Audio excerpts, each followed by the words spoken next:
Thief of Light is back with another epic video. Hi, my name is Peepy, but you lovely people are more than welcome to call me Peeps. Today, we are looking at the top 5 moments of Endwalker.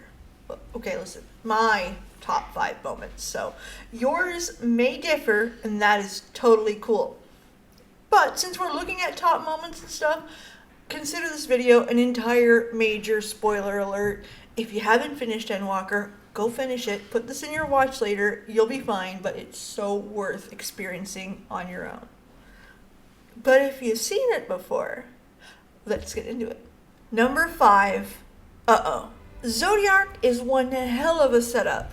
You go through 2 zones. You are set. You walk in ready for the climax. You want Zodiark dead. Fine. You get into the trial. You're like, yes, I'm going to get this guy. It's a hard-ass trial. And there's a moment at the end when you're like, okay, we got this. He's 3%. We got it. And you're like, man, I got Zodiark. Zodiark? Wait.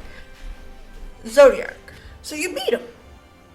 And this trial was hard. So you're like, yeah, got it. Yes, got Zodiark. Now what? And there's a very quick, sudden, accept your next quest moment of, you fucked up. You fucked up big. Like, you fucked up so big you brought on the end of the goddamn world. So you gotta go back and tell them, I fucked up. That moment is so good. And that moment is also so perfectly Endwalker. You have no idea what this expansion's about after you've beaten what you thought would have been the final boss. Number 4, the bedroom. I love the bedroom moment where you can choose which scion that you want to speak to, and it's such a good, heartfelt moment. Again, you just fucked up real bad. End of the world's coming. You want your friends near you, and it really shows how they're dealing with it. They're ready, they're either not scared, some of them are scared, some of them are just want to hear your voice, get them reassured. My moment I chose with Graha, because I figured my Roar Thief of Light was more of a, he is my bestie, he's the one I'd probably tell everything over a cup of coffee to.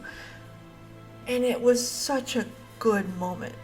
There's also a little bit more to it with Estienne. If he comes in, 1, it's awkward. He's hot as hell. But 2, it's also awkward because he's letting go. He's becoming emotional while still keeping it there. But you can tell there's some emotion there, and he understands that there's a big task ahead of him, and he may fail. It's quite a change of direction for him, and I really enjoyed this. And again, it fits with Endwalker's themes. You're not alone. So, I was really impressed with this moment, and it honestly brought immersion to next level. Number 3, ENDWALKER. ENDWALKER is a character that's hard to like. He's very, very neutral good. It doesn't matter what it takes. He's got a set of laws. Whatever it takes for everybody to succeed and the best outcome, he is willing to do it, including sacrificing his own to do it. But he is difficult, and I find that in Shadowbringers, he had a moment where he was distracted with the Fae, and he kind of let loose a little bit, and I find that the garb change helped him do that. And then in Endwalker with the Loporits, again, he let himself loose a little bit, let his hair down. He's distracted. Our boy is grieving. Our boy has always been grieving. He is a very real-to-life character that the more I think about, the more it reminds me of people that aren't grief-stricken for years. The people that couldn't get past their spouse's passing or whatever. He lost the love of his life. He lost the person who he respected the most and who treated him with the most love and endearment. He loved Moonbrita. Losing her was losing everything to him. And in the game, you can see, like, he's dry. He's rough. He's something else. And when he gets distracted, you can see he has a little bit of humor, a little bit of nice guy-ness. He's not a mean person. He's just distant.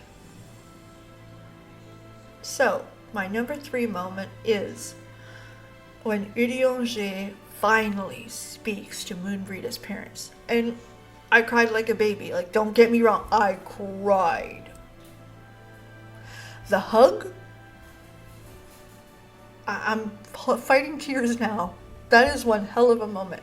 That is his actual grief. That is his actual moment where he's letting go. He realizes, one, he still has a family. I mean, he has a chosen family with the scions, but he has actual family that love him. Period.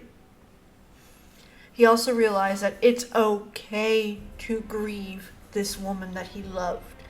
And he moves on in such a way it's just so good. Number 2, breaking the fourth wall. You know what moment I'm talking about, Vinat. When Vinat asks you the question, has your journey been good? Has it been worthwhile?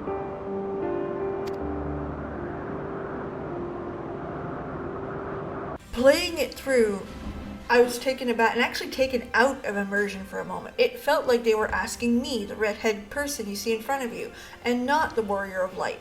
I thought that it was a clever play on Final Fantasy XIV, asking you directly, this is our final expansion of this storyline. Did you enjoy it? Is it worth it? That's what it felt like. And as I started looking even deeper into it, because Final Fantasy XIV's writing is amazing, and I did this for a research video, which I'm going to put up here somewhere. I'm not above a shameless plug. Just saying. Either way, I started looking at it in a different light. Remember, she asks the question, shit goes wrong, she then chooses Hydaelyn. She knows it's coming and chooses Hydaelyn. So my question now becomes, how much did that question and our conversation about the world grandeur did she take back and make part of that decision? How was your journey really make the final decision where she was like, yes, it's worth saving? To be perfectly honest, it's one of the very few moments I keep revisiting because I keep looking for more nuance in it because it's so nuanced. So good. Alright, bonus round, honorable mentions in quick succession, so here we go. Estinier's piss poor management of money and hair ties. Listen, that was really awesome. Awkward as hell. It added to his character and made him less cranky and more down to earth. Even though this is exactly what you'd expect from him, honestly. Meeting Emilios and not only feeling very motherly from her, but finding out that she's been funding the scions for ages. Because of course she has. Drunk Urianger. Self-explanatory. The twins in Garlemald really strengthening their relationship as brother and sister and the love that they feel for each other. Awesome. And finally, Loporits. All of the Loporits. Too bad, so sad, love them, is what it is. And surprising no one, my number 1 moment is the snap. Listen, you knew it was coming. It's Emet-Selch. I mean, really. This is my Shadowbringer's axe moment. The moment that everything went from sad to realizing I wasn't alone to ass kicking time. Loved it, every second of it. First, it's Emet-Selch. Holy Christ, man, it's Emet-Selch. Need I say more? 2, the flowers. The second the flowers started just popping out, the rush of emotion hit me because you knew what they were, you knew what they meant, and it overwhelmed me. It overwhelmed Median. It was incredible.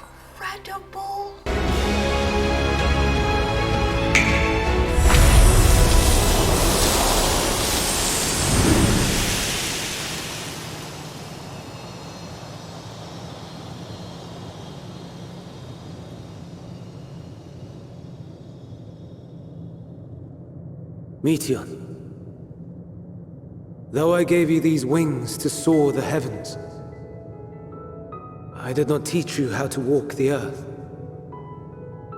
So loath was I to bind another living being. In the course of your long journey, you will learn from those you meet. Learn to walk and run, and so much more. A flower.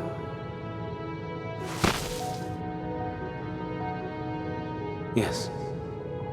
Upon your return, I will gift you a beautiful flower. And 3, this was the we can do this. Not just are you hyped, I mean to the extreme. Final Fantasy XIV does hype extremely well in Shadowbringers and Endwalker. But you got this. You just went through hell. And honestly, before the walk to the end, you felt alone and terrible. But now, you got this. Your friends are here.